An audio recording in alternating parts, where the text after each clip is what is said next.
যাচ্ছিলাম এটা আমার পার্সোনাল কাজে ব্যক্তিগতভাবে।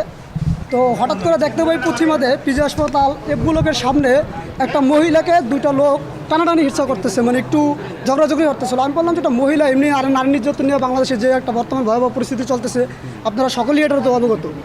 তো ওই মুহূর্তে আমি দাঁড়া করালাম মহিলাটা, যে আপু কী হয়েছে? তো ওনার শাখা সিঁদুর পরা, তো আমি বুঝছি যে হিন্দু। তো বললাম দিদি কোনো সমস্যা? বলে হ্যাঁ দেখেন তো আমার কী জন্য আটকাইছে।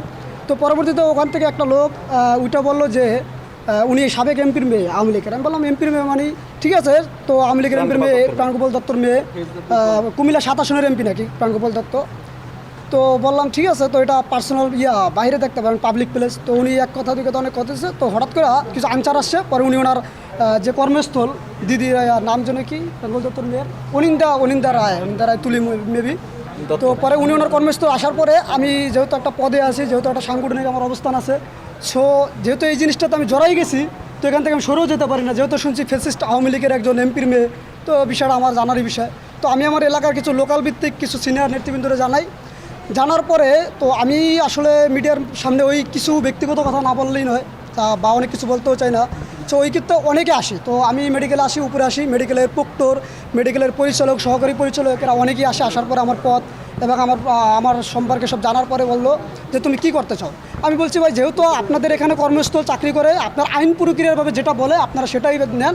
যেহেতু তার কর্মস্থল, আমি এখানে তার নামে মামলা আছে এবং সে লাস্ট 5ই আগস্টের আগেও অনেক নির্যাতন করছে। কুমিল্লাতে অনেক সাধারণ জনগণ এবং সাধারণ শিক্ষার্থীদের উপর হামলা করছে। তার এবং প্রাণগোপাল দত্তের সরাসরি নির্দেশে আমরা জানি অনেকগুলো রিপোর্ট বেরোয়েছে ওই এলাকায় চাঁদাবাজি থেকে শুরু করে, এবং লাস্ট ছাত্রছাত্রীর উপরে যে আন্দোলনটা, লাস্ট কুমিল্লা সদরে যে কয়েকটা লোক মারা গেছিলো ছাত্ররা, তো ওটা মেবি 3 তারিখে না 2 তারিখে ওই আন্দোলনের সাথে সরাসরি যুক্ত ছিল তার মেয়ে এবং তার ভাতিজা, তার চাচা আর তার ভাই, আপন ভাই, এনে সবার নামে মামলা আছে। তো যে লোক টানা হিস্ট্রা করছিল ওই লোক হলো একজন বাদী, প্রাণগোপাল দত্তর মেয়ের নামে যে হচ্ছে গিয়ে মামলাটা করছে। হ্যাঁ, ওই বাদীও ওই জায়গায় উপস্থিত ছিল। তো উনি হচ্ছে গিয়ে ওই কাগজপত্রগুলো সব দেখাইছে। পরবর্তীতে আমার এই মেডিকেলের পরিচালক, প্রক্টর এবং অনেক যারা ছিল সিনিয়র নেতৃবৃন্দ, তারা বললো মেয়েদি তুমি চলে যাও, যেহেতু তোমার রাজনৈতিক পরিচয় আছে, তুমি এই জায়গাটা প্রবলেমে পড়বা। তো আমি আবার জিনিসটা চিন্তা করলাম যে চলে যামু, যে অলরেডি জড়াই গেছি, তো বিষয়টা আমার তো একটা যেহেতু ফ্যাসিস্টের দোষর জড়াই গেছি। তো ওই জায়গা থেকে আমি যখন যাতেছিলাম তখন আবার থানা থেকে একটা ফোন আইলো যে এরকম ফ্যাসিস্টে ধরছে, তুমি এই জায়গায় জড়িত। তো তখন ভাবলাম বিষয়টা অনেক দূর গেছে গা, এবং বিএনপির অনেক সিনিয়র নেতৃবৃন্দ আমার অলরেডি কল দিছে। তো তার পরবর্তীতে আমি হচ্ছে গিয়ে এই জায়গাটা থেকে সরে যেতে আর পারি নাই। সো লাস্ট আমি থানা, পুলিশ থেকে শুরু করা সেনাবাহিনী, যে আমার কারণ যা হচ্ছে তিনি একটা সাবেক এমপির মেয়ে, এটাই তার সবচেয়ে বড় পরিচয়। এবং তার নামে যদি কোনো মামলা থাকে, বা তিনি যদি 5ই আগস্টের আগে ছাত্রদের উপরে নির্যাতন করতে পারে এবং তার যদি মার্ডার কেসের আসামি হয়ে থাকে, তাহলে অবশ্যই এটা আইন প্রক্রিয়া দেখবে। আর এবং আমার যদি এখানে কোনো ভুল থাকে, আমি এখানে চাঁদাবাজি করতে আসি নাই, দলদারি করতে আসি নাই, এবং কেউ আমার প্রমাণও দিতে পারবে না, এবং আমি এই বিষয়টাতে জড়িতও না।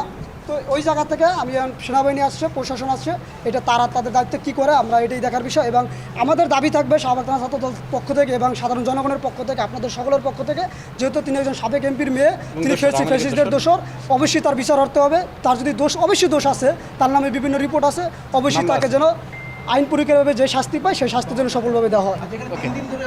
আমি শাহবাগ থানা 21 নং ওয়ার্ড ছাত্র দলের সদস্য সচিব।